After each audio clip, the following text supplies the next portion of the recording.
Halo semuanya, selamat datang kembali. Hari ini kita bakal bahas sesuatu yang aneh banget, sebuah pola dalam sejarah yang kayaknya keulang terus dan jujur aja nggak masuk akal. Nah, ini dia pertanyaan besarnya.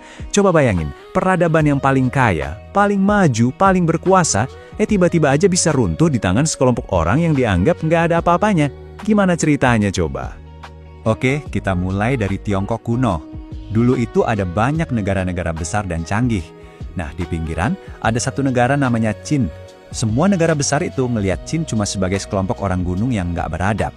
Tahu-tahu justru mereka lah yang akhirnya menyatukan seluruh Tiongkok. Dan ceritanya nggak berhenti di situ, kita pindah ke Yunani. Athena, Sparta, ini kan puncak-puncaknya peradaban. Tapi mereka semua justru takluk di bawah Makedonia, sebuah kerajaan dari utara yang mereka anggap miskin dan nggak berbudaya. Aneh kan? Dan puncaknya, tentu aja, Roma. Awalnya cuma suku kecil yang dianggap terbelakang, malah bangkit jadi salah satu imperium terbesar yang pernah ada. Ini tuh bukan kebetulan ya, ini kayak hukum alam dalam sejarah. Oke, siap. Ini dia, roadmap kita buat mecahin misteri ini. Kita bakal bongkar kenapa kaya dan canggih itu ternyata bukan jaminan kemenangan. Jelas kan? Semua ukuran yang biasa kita pakai, berapa banyak orangnya, seberapa kaya negaranya, secanggih apa teknologinya, semuanya salah. Pasti ada sesuatu yang jauh lebih penting yang bekerja di balik layar. Jadi, apa sebenarnya itu? Nah, untuk menjawab itu, kita pinjam pemikiran dari seorang sejarawan jenius dari abad pertengahan, namanya Ibnu Khaldun. Dia punya satu konsep kunci yang bisa mengubah total cara kita melihat kekuatan sebuah peradaban. Konsep itu namanya asabiyah. Dan ini bukan sekedar soal kerja sama tim ya, ini jauh lebih dalam.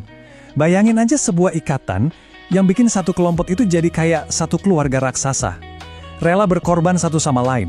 Nah, kata Ibnu Khaldun, disinilah sumber kekuatan yang sesungguhnya. Kekuatan yang nggak kelihatan. Yang kerennya lagi, asabiyah ini bisa kita pecah jadi 3 hal yang lebih gampang diukur.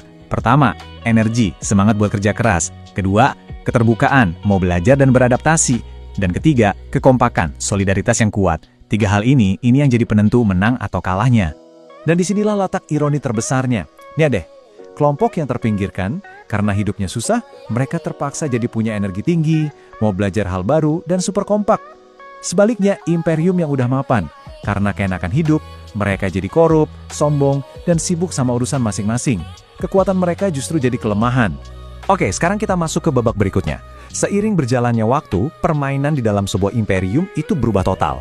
Dari yang tadinya fokus membangun, sekarang jadi fokus berebut kekuasaan. Lihat siklus ini. Awalnya, pas baru merintis, semua orang